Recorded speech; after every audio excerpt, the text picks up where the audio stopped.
Halo, saudara-saudari terkasih. Mari kita renungkan salah satu nubuat paling kuat dalam Alkitab hari ini dari kitab Yesaya. Biasanya, kalau kita membayangkan seorang penyelamat atau Mesias, mungkin yang terlintas adalah sosok pahlawan gagah perkasa, raja yang berjaya, atau panglima perang yang tak terkalahkan. Namun Nabi Yesaya memberikan gambaran yang sangat berbeda. Dalam Yesaya 53 ayat 5 dikatakan, "Tetapi dia tertikam oleh karena pemberontakan kita. Dia diremukkan oleh karena kejahatan kita. Ganjaran yang mendatangkan keselamatan bagi kita ditimpakan kepadanya, dan oleh bilur-bilurnya kita menjadi sembuh." Nubuat ini menggambarkan Mesias bukan sebagai penakluk, melainkan sebagai hamba yang menderita. Pertama, ayat ini dengan jelas menyatakan bahwa penderitaannya bukanlah karena kesalahannya sendiri. Dikatakan, dia tertikam oleh karena pemberontakan kita. Dia diremukkan oleh karena kejahatan kita.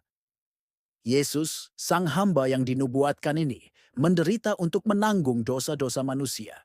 Setiap pemberontakan dan kejahatan kita menjadi alasan di balik setiap luka dan penderitaan yang ia alami. Ini adalah sebuah pertukaran ilahi yang luar biasa. Kedua, penderitaannya membawa tujuan yang mulia, yaitu kesembuhan rohani bagi kita. Oleh bilur-bilurnya kita menjadi sembuh. Bilur atau luka-luka akibat cambukan itu bukanlah tanda kekalahan, melainkan tanda kemenangan.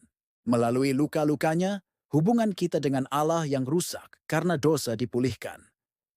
Kita yang tadinya sakit secara rohani, terpisah dari Tuhan, kini menerima kesembuhan dan perdamaian sejati. Ketiga, semua ini bukanlah sebuah kebetulan atau tragedi yang tak terduga. Pengorbanan Yesus adalah bagian dari rencana kekal Allah untuk keselamatan. Bayangkan seperti ini. Ada seseorang yang bersalah dan pantas menerima hukuman berat.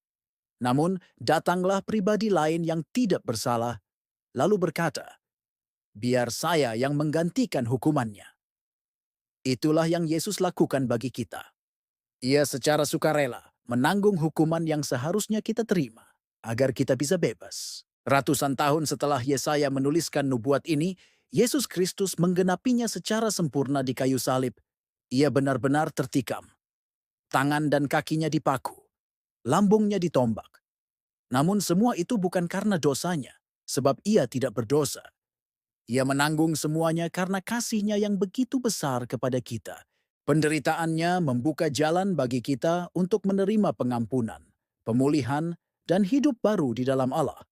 Jadi ketika kita melihat salib, kita tidak hanya melihat penderitaan, tetapi kita melihat puncak kasih Allah. Yesus adalah hamba yang menderita itu, yang rela hancur agar kita bisa dipulihkan. Pengorbanannya adalah bukti terbesar bahwa kita sangat berharga di mata Tuhan.